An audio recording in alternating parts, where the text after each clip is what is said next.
Welcome into another episode of Locked On Phillies, and the Phils moved to 1-0.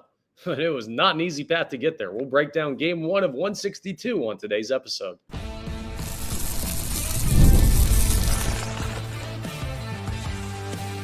You are Locked On Phillies, your daily Philadelphia Phillies podcast. Part of the Locked On Podcast Network, your team every day. Yes, this is Locked On Phillies. I'm your host, Connor Thomas. Thank you so much for joining us today. We come to you as part of the Locked On Podcast Network, your team every day. You may know me for some of my other work in the sports talk space. I've been on air over at 97.5 The Fanatic, doing sports talk radio here in Philadelphia for 5 years. I've been a credentialed Philadelphia Phillies media member for 4 seasons, and this is now my 4th year as the host of Locked On Phillies. Please make sure you're rating and reviewing if you're listening to this in podcast form. I'd really appreciate that, and I'd also appreciate you subscribing to the YouTube. You'd appreciate that as well because it'll get you notifications when new episodes are posted so you can keep up with everything going on with your fighting Phils. It's free. It's easy to do. So thank you to everyone who's done that and everyone who's going to do that. Today's episode is brought to you by Game Time. Download the Game Time app, create an account, and use code LOCKEDONMLB, and you'll get $20 off your first purchase with our friends over at Game Time. The home opener is right around the corner, so that's a chance to check out Game Time for tickets to Phillies Rockies. But we got to talk about Phillies Nationals first because game 1 of 162 is in the books, and the Phillies are 1-0. And it was not an easy day to watch, to listen to play in, I'm sure, for the Phillies and the Nationals. We're going to break down everything with the opening game. We're also going to have a discussion about how long the grace period is for certain players because there were some rough performances in day 1, but it is day 1. So how long do you give certain guys? We'll break down what the thoughts are on that. And we're going to preview the rest of the series with 2 more games to go. An off day today. So Phils are off. They always build in that Friday off day after the Thursday opening day in case of rainouts. But now it's just a nice little off day for the team to bask in the glory of their 1-0 victory where nothing went wrong at all, right? Well, not exactly. So the Phillies go out there on opening day in Washington, and they punch out 19 times. And anyone who's saying, oh, it's the same old Phillies, they're going to strike out a bunch. No team in Major League Baseball history has ever gone out and punched out 19 times on opening day and won. They're the first team to ever do it. It's not exactly a stat that you want to have, but the victory is all that matters. At the end of the day, they won, but how they got there wasn't ideal. So on the strikeouts thing, the first thing we have to talk about, first and foremost, I think this is the biggest story of the game, if I'm being honest with you. The shadows were brutal. And anyone who's sitting out there and rolls their eyes at the shadows, what do you mean the shadows? They're Major League Baseball players. Their eyes work the same as yours and I's. And it's tough to pick up spin on the baseball when it's flashing in and out of darkness and light. And Alec Bohm said it after the game in his interview. He had the big hit, nice 2 RBI double in the 10th inning that gave the Phillies the lead for good. He was like, yeah, I don't know why we're playing games at 4 o'clock when the shadows make us not able to see as hitters. Zach Wheeler had 8 strikeouts. Mackenzie Gore had 13 strikeouts. Like an unbelievable outing from both of those guys. And part of it was for the first 5 or 6 innings, dudes couldn't see. The only run off either starting pitcher was a home run by Keibert Ruiz. Now, you might say, well, he saw the ball fine, it seemed like. The ball he took out was a fastball. And part of the issue, it's not seeing the baseball. You can see the baseball, but you can't pick up the seams, which means you can't pick up the spin. So if you guess fastball and you get one, bang, you can still hit it. They're professional hitters still. But it's harder to read off speed and anything like that. And with 2 guys that were around the zone a bunch, like Wheeler and Gore were, it was bound to have high strikeout numbers for that game. Now, that high at 19, we're going to talk about that a little bit more in the grace period because Bryson Stott didn't have the world's best day at the plate. Brandon Marsh was pretty darn bad at the plate yesterday. Those guys are going to have to pick it up, or the bottom of the order is going to be a problem for the Philadelphia Phillies. But again, day 1 of 162, we'll talk about the grace period in a little bit. I love that Harper and Schwarber got going with bombs. Bryce Harper hadn't hit one in spring at all, and he comes up and he does one opening day. His 6th, they had the shout out to our friends over at FanDuel, friends of the Phillies broadcast as well.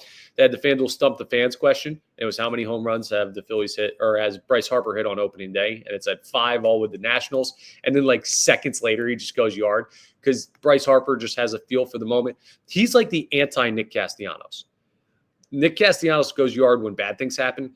Bryce Harper goes yard in like the best possible situations. It's kind of honestly wild, but it was great to see that happen.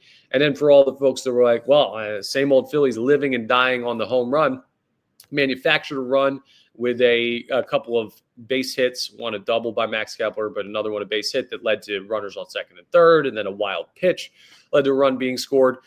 So that was good to see that they played a little bit of small ball. Alec Bohm's double, JT Realmuto's triple in extra innings in the 10th to put the Phillies up 7-3, which was the final score of the game. I mean, that was good to see. I'm going to give myself a little pat on the back. There it is. That was kind of the neck. I'm not that flexible. But I told you yesterday, I think you're probably looking at 3 or 4 runs wins this ball game. Nationals scored 3. The Phillies had scored 4. They would have won. Now they scored 7. And you started to see the offense wake up once the shadows got out of play. So that's part of why I say that's one of the big stories of the game. Now, on the strikeouts front, because I know people are always going to go negative first with this baseball team. I get it. The standard's super high for them.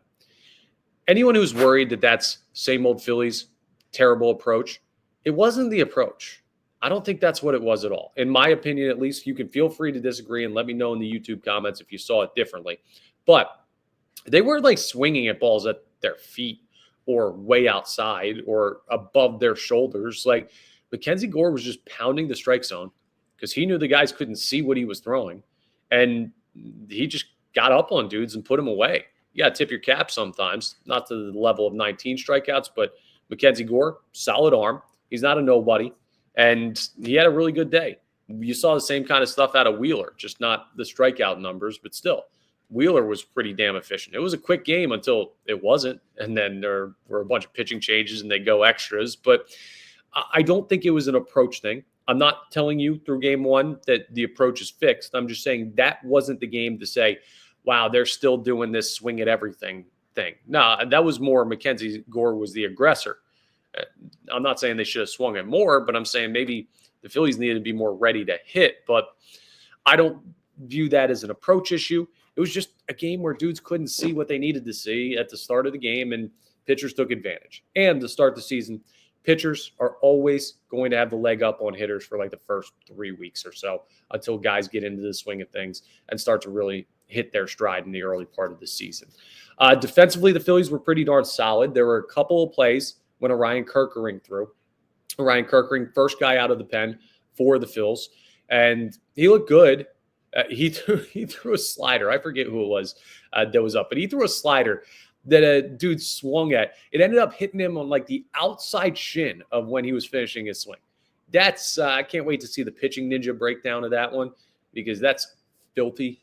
Like that's got to be embarrassing if you were a batter. He was really good, but there were a couple of bloops that Brandon Marsh didn't come in on one right away, dropped over Bryson Stott's head into that gap between second and center. One dropped over Alec Bohm's head in left field. Now, the Bohm one was kind of just like no man's land.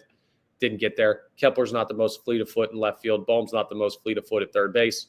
That's just one of those where it's like, damn, that sucks, but that's baseball. The center field one was, I think it's more of a communication thing. Stott's expecting Marsh to break in on the ball. So he has this general idea of what range is for a center fielder. Once you get to that, alarm bells start going off. You know how people say there's a mental clock for when you've got to get the ball out to throw a guy out at first base? Like, you're not counting in your head, but you're like, okay, I have this feel from doing this a million times. I got to get rid of this baseball. Well, going back on a ball in the outfield when you can't see the guy coming in, you have this feel of like timing and range where you're like, I might be about to get run over here or run over my guy in center field. And you saw Stott kind of alligator arm it. Communication has to be better. Reed could have been better for Marsh. I don't think it was an egregiously bad play. And Kerkering got you out of it. So you can live with that. One of the things we're going to talk about in the grace period is Jordan Romano. Really rough outing. I'm not going to go deeper into it right now because we are going to talk about it in a second. But if you could dream up a bad debut for a guy, that was it. We'll see what he is going forward. We'll see how long the fan base waits on that. I've already had people say, this guy was never good. Why did anyone ever say he was good? He's made an all-star team 2 of the last 4 years. All right, everyone take a deep breath. But Alvarado was outstanding. Matt Strahm got the job done. 3/4 of the guys that pitched out of the Phillies bullpen were awesome. So that's really good to see. And outside of the bottom part of the order, you had some productive at-bats and you had some guys get on base. Like, I loved what I saw. I don't know how much it has to do with the new look lineup. I didn't really notice anything that was like starkly different having Trey Turner bat leadoff. Schwarber still hit a bomb. He still hit a single in his first at bat. I mean, Turner had opportunities, but that's something where the facts on that will come out over the course of a much larger sample size. At the end of the day, the Phillies had a rough start. I'll put some of that on Shadows, some of that on them, needing to be better. They came through when it mattered. When you got into the 10th inning, they clutched up. Alec Bohm's RBI double that ended up winning them the game came with 2 outs. They could have easily gone down and given the Nationals a chance to walk that off. But instead, they took care of business, and the Phils are 1-0. It's a beautiful place to be. There are, I don't want to say 15 teams because the Dodgers and Cubs had already played a couple games, but there's 13-some teams that are 0-1 that would much rather be where the Phillies are at right now, and also it's just one game. So it's good to have one on the positive side, and we'll see what they can do the rest of the series, which we're going to preview in just a little bit. But coming up next, I want to talk about how long the grace period is for guys who had rough days yesterday, because there were some fans that were very upset with performances of certain players. How long should we be giving these guys before we start to really get mad at who they are? Should there be a grace period with a team that's been run back this many times with the same guys? We'll get into that discussion next as we continue today's episode. All right, let's talk about our friends over at Game Time. I told you, opening day for the Phils. It's coming up Monday. Now, it might be rained out, so it might be Tuesday. And you know what happens if that happens? Well, you might be scrambling to figure out plans. Well, Game Time is the perfect place for you to get tickets last minute or any minute. There's nothing better than catching an MLB game live. All the sounds, the sights, the smells, everything is great. And if you are looking to go last minute, like you might have to for opening day, Game Time makes getting tickets easier than ever. With last minute deals, all-in pricing, and a lowest price guarantee, Game Time takes the stress out of buying MLB tickets, plus ticket prices drop as Game Time gets closer, meaning you can score incredible deals. Spontaneous game nights, they happen. Maybe you're going to grab a last-minute ticket for a game where you thought you had something going on, then one of your buddies texts you or your girlfriend says, hey, I'd love to go see the Phillies play. Well, guess what? You can get them last second with Game Time. The Game Time Picks feature makes finding the best deals effortless, and you can view your seat before you buy so you know all the information that you need to up front get your best possible experience. Take the guesswork out of buying tickets with Game Time. Download the Game Time app, create an account, and use code LOCKEDONMLB, and you'll get $20 off your first purchase. Terms apply. Again, create an account and redeem code LOCKEDONMLB for $20 off. Download Game Time today. Last-minute tickets, lowest price, guaranteed with our friends over at Game Time. So how long of a grace period are we willing to give certain Philadelphia Phillies players? And I'm not talking about Bryce Harper. I'm not talking about Zach Wheeler. Now, they don't need it because they both had outstanding days yesterday. But guys like Bryson Stott, Brandon Marsh, Jordan Romano, what type of leash do we give them before we say, these guys are terrible, they stink, get them off my baseball team? For some people, that was the leash was 0 feet, 0 inches, and maybe not even a centimeter. There were people killing Brandon Marsh yesterday, and he looked bad at the plate, like bad. And I get it. I'm not saying, oh, Brandon Marsh had a great day, you guys are missing something.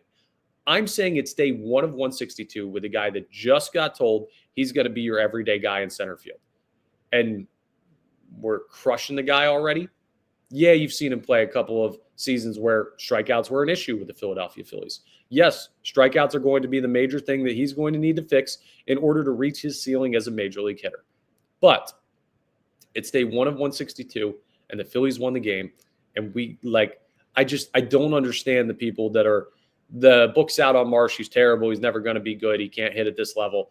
He can't field. I saw that yesterday. Okay, listen. It's game 1 in the field, at the dish, on the mound, everything. We're going to talk about on the mound with Jordan Romano. But how long of a grace period would you give Brandon Marsh? Now, I'm giving him the first full month of the season, right? April. The Phillies are going to be, at the end of April, a winning ball club. They're going to have more wins than they have losses. You're not going to lose the division in April. You're not going to lose the season in April. You're fine one way or another in April, whether Brandon Marsh hits or not. Now, once the first month of the season is over, that's when we start to have a conversation about, if this dude can't hit, my God, Rojas, you're up, big guy. You're going out there for like a week or 3 games in a row. Let's see what you got. We're going to let you hit. Or maybe it'll be Rojas against lefties, Marsh against righties. We've seen them do that in the past. I'm giving him a month to kind of work through that and get the bigger sample size. That's why they named him the everyday center fielder. Remember, Marsh saw lefties yesterday. Mackenzie Gore, guys out of the pen. When you see lefties face Brandon Marsh, he looks real bad. When you see against righties, he looks significantly better. That's not an improvement because that's been a problem in his career, and they want to see him learn how to hit lefties. But before you say the guy stinks, let's see what he does against Jake Irvin, who's going to be throwing in game 2, a righty for the Nationals tomorrow at 4:05. Could have a much better day. Could stink again. I don't know. But it's 1 of 162, guys. A lot of time to figure it out. And if the Phillies keep winning, well, you can get away with it for the time being. Postseason, it's a problem. It is not the postseason yet. Let's go to Bryson Stott, because a lot of people were on Stott a little bit too. He's expected to have a bounce-back year. I've told you he's going to have a bounce-back year. Didn't look great yesterday at the dish. Made some awesome plays in the field. The first ball in play was like a really, really tough glove side sliding play for Bryson Stott at second base. He's awesome. He is a Gold Glove caliber defender. That's why he's been nominated multiple times. I believe he's going to win one at some point in his career, maybe multiple. So defense for Bryson Stott, never an issue. On the offensive side, though, at the dish, there were only 2 points in the game where I was like mad at the Phillies, right? The strikeouts are annoying, but I don't know. It was 0-0 for most of them, and the shadows and everything that I'll keep going back to. That this isn't just a me thing. Like the players mentioned it, the broadcast mentioned it. Shadows suck, which is stupid that we're still dealing with that in 2025. But anyway, he had a moment, him and Brandon Marsh together, where you had runners on. I think it was first and third with no outs, and they went down looking. Like that can't happen. You cannot do that. You got to put the ball in play.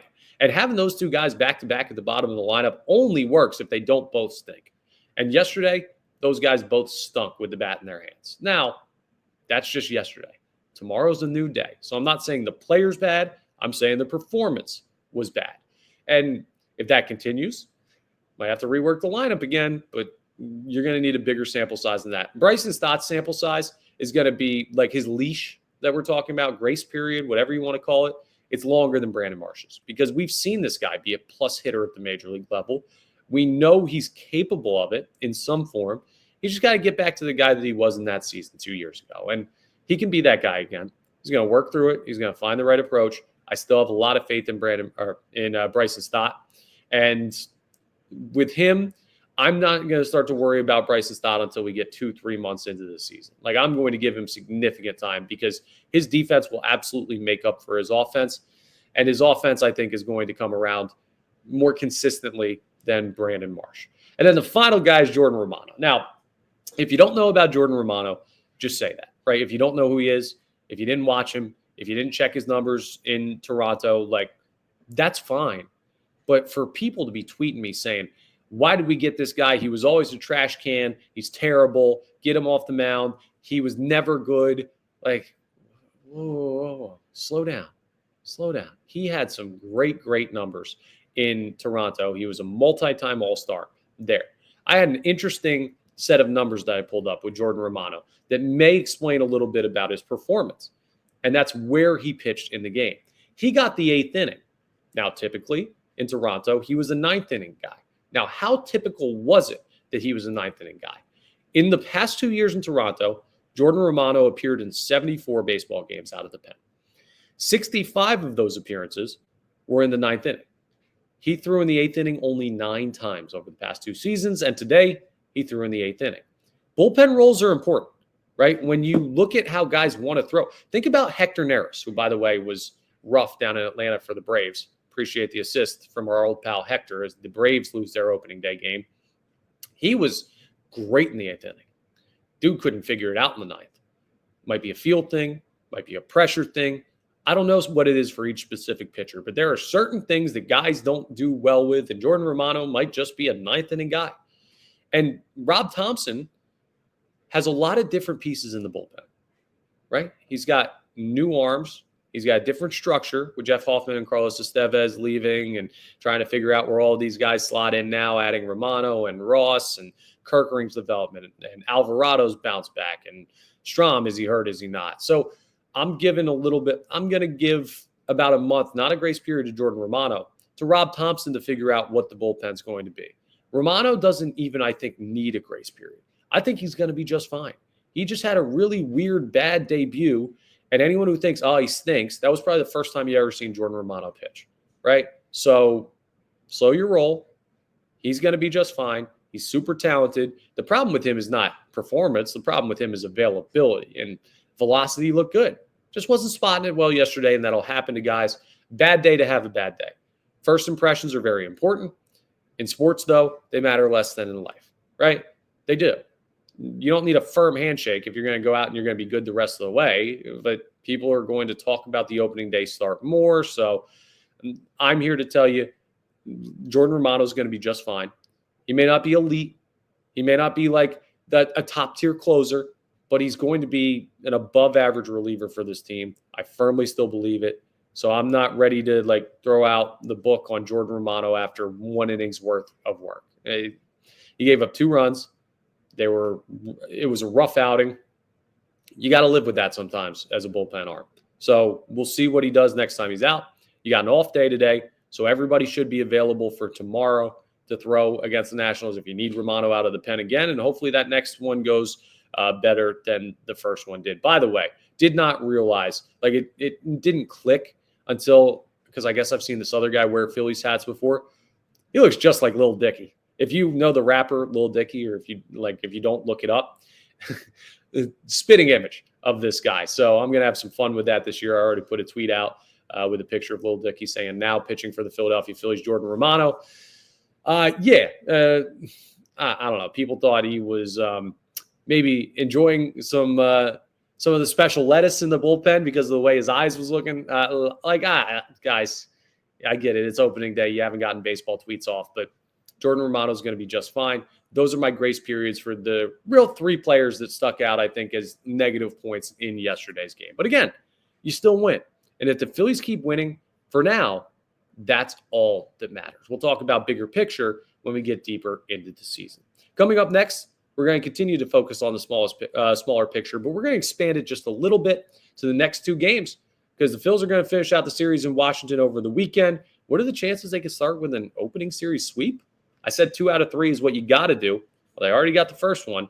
How did they get to 2 or maybe even 3 wins in the first series of the year? We'll talk about that coming up next as we continue today's episode of Locked On Phillies.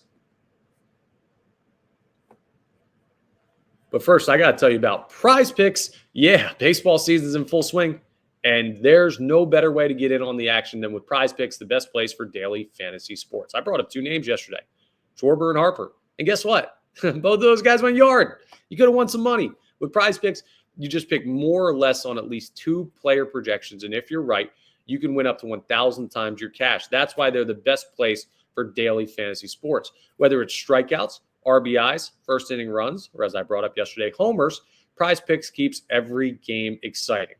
This week, I told you, Harper, Schwarber, but something I'm going to look at tomorrow. This is something to look at. The Shadows are going to be back. They're playing at the same exact time. Jesus Luzardo can have a high strikeout number. Look at Luzardo's strikeouts and maybe pick more than on that. It's super easy to set up a lineup. It takes less than 60 seconds, and when you win, your payout is quick, safe, and secure. And always take advantage of their special promos like Taco Tuesday and all these fun things that they do where Prize Picks offers discounts on select player projections for even more value. Download the app today and use the code LOCKEDONMLB to get $50 instantly after you place your first $5 lineup. That's code LOCKEDONMLB for $50 instantly after you play your first $5 lineup. Prize Picks. Run your game. All right, let's look into the next 2 games because the beautiful thing about baseball, folks, if you're used to football season, basketball, hockey, which we all are, well, baseball's pretty much every day. We have an off day today, but then the Phils are going to get rolling, and by the time you're done celebrating the first win of the season, you got to look forward to the next game. Tomorrow, 4:05 p.m. first pitch from Washington. The Shadows are going to be something to watch. But so is Jesus Luzardo, who's making his Phillies debut. I'm very excited to see what Luzardo does. He's throwing game 2 because they're trying to split up the righties and lefties, and also because they want Christopher Sanchez to throw the home opener on Monday or maybe Tuesday, depending on if that rain stays in the forecast. Phils could get rained out Monday, so you could get 2 off days in 5 days, which would be nice for the players to get a nice, calm start to the season. But Jake Irvin's going to go, a righty for the Nationals. I have long said this, and the Phillies, see, this is what's great about the Phillies running back the same roster that you don't account for. Sports talk people like me, we get to keep the same narratives. We get to see the same data. We know what they're good against and what they're not good against, or at least have a general idea. And I've been saying for years on this podcast, the Phillies are much more built to face righty pitchers. You get a righty, Kyle Schwarber's going to lead off tomorrow because they're flipping the leadoff spot based on handedness. It's going to be Trey Turner against lefties, Kyle Schwarber against righties. So Schwarbs, who went 2 for 4 with a homer and a single yesterday, is going to get a chance to lead off against Jake Irvin. Irvin's a guy that you can get after a little bit. I mean, Mackenzie Gore's great, but besides him and Michael Soroka, who are really the only 2 recognizable names in the Washington Nationals rotation, the rest of these guys you should be able to get. And hell, the Phillies put up 7 runs by punching out 19 times yesterday. Well, not by, but while striking out that many times. You're going to feel pretty good about their chances if they don't do that to continue to score runs. I'm really looking at, against Jake Irvin, I want to see guys like Brandon Marsh and Bryson Stott have bounce-back games. So those are going to be the players I'm watching. I think they both get their first hits of the year tomorrow. I think the Philadelphia Phillies have a good chance to win that game. They should be favored in that game. We'll see what the lines are and everything once we get closer to that. But I like the Phils tomorrow. And I also like the Phils on Sunday because you're going to have Aaron Nola on the mound, and he's going to be facing off against Mitchell Parker. Now, Mitchell Parker is a guy that you look at and say, all right, another lefty, so you'll have to balance the lineup again, making them flip-flop. A lot of teams are going to throw lefties at the Phillies, but you got Nola on the mound, and Nola's normally pretty good to start the season. I remember the start in Texas. What was that, a year ago, where they opened up against DeGrom and they got off to a good start, and then Nola gave it all the way back. I guess that would have been 2 years ago because Wheeler was the opening day starter last year. Nola's just fine. I think he's in for another solid year. Ups and downs, absolutely. But he's better than Mitchell Parker, and the Phillies should be able to take care of business. If there's a game the Phillies are going to lose, it's going to be that Sunday game because they get another lefty. I don't think they lose to Jake Irvin tomorrow. And the hope is that you just start to put together more consistent at-bats when you do get a lefty back out there. I think JT Realmuto might have had to get the nerves out swing in the triple he hit in the 10th inning. Now, it was a triple, even though the ball probably should have been caught by C.J. Abrams out there in right field. But it's still a triple in the books. Got to feel good to make solid contact like JT did down the right field line, going the opposite way with some power. I think once he sees a lefty again, or if he sees a lefty out of the pen tomorrow, he gets a little bit going on the year. You could really use him. Castellanos is another guy that I'm going to look at to get going on Sunday when we get to that point. But it's the Nationals. I mean, unless Keibert Ruiz continues to tear the cover off the ball like he did yesterday, you don't really have too much to worry about in this series. I'd keep an eye on Josh Bell and see, like, that's a dude that you always have to worry about. And I feel like he always goes back to Washington when he gets his chance in free agency. But, man, they're not that good of a lineup. They're not that good of a team. They're going to be solid at points this year and beat up on lesser opponents. But when they play teams like the Philadelphia Phillies, they should lose at least 2 out of 3. And I think the Phillies are going to get it done tomorrow and give themselves a chance for the sweep on Sunday. So that's what I'm looking for the rest of the series. Remember, everybody, do me a favor. We're going to do an exercise real quick as we round out the podcast. You've been thinking a lot because I've been running through all these numbers and previews and thoughts. All right, this is your little meditation minute. Jon Stewart used to do this when he hosted The Daily Show, the moment of Zen. Just take a deep breath for me. Okay, we all good? It is game 1 of 162. It's not football season. It's not basketball season. It's not hockey season. It is baseball season. It's a marathon, and some of you are out here sprinting the first 500 yards of a marathon when you've got 26.2 miles to go. You're going to be out of gas, all right? I feel for the heart surgeons around Philadelphia because they're going to be busy with work if you continue to consume baseball like some people did yesterday. Phils are 1-0. They may never lose again. 162-0 still on the table. Come on, guys. Let's be a little bit positive with the team that went out there and won on opening day is going to win 90-plus games this year. That's all for today's episode of Locked On Phillies. Our next episode will be on Monday, so we will recap what happens over the weekend and the series with the Nationals. We may get the off day due to rain, as I've mentioned multiple times. So we'll still look at the Rocky series, but we may have a chance to have like a little deeper conversation about where the team's at, depending on what the forecast has. But it'll still be a great weekend of Phillies baseball, just be able to watch it. It's going to be like 80 degrees tomorrow. So maybe that's hitting season. Maybe that's an over if you're betting the lines on the run total. But either way, this team, for all their faults, which we're well aware of, they are still a damn good baseball team. And they showed the fight, why they're called the Fighting Phils, yesterday. All right. Once again, we come to you as part of the Locked On Podcast Network, your team every day. Thank you so much for joining us for today's episode. Please make sure you're rating, reviewing, subscribing to the YouTube, all that great stuff. And I will talk to you on Monday on the next episode of Locked On Phillies.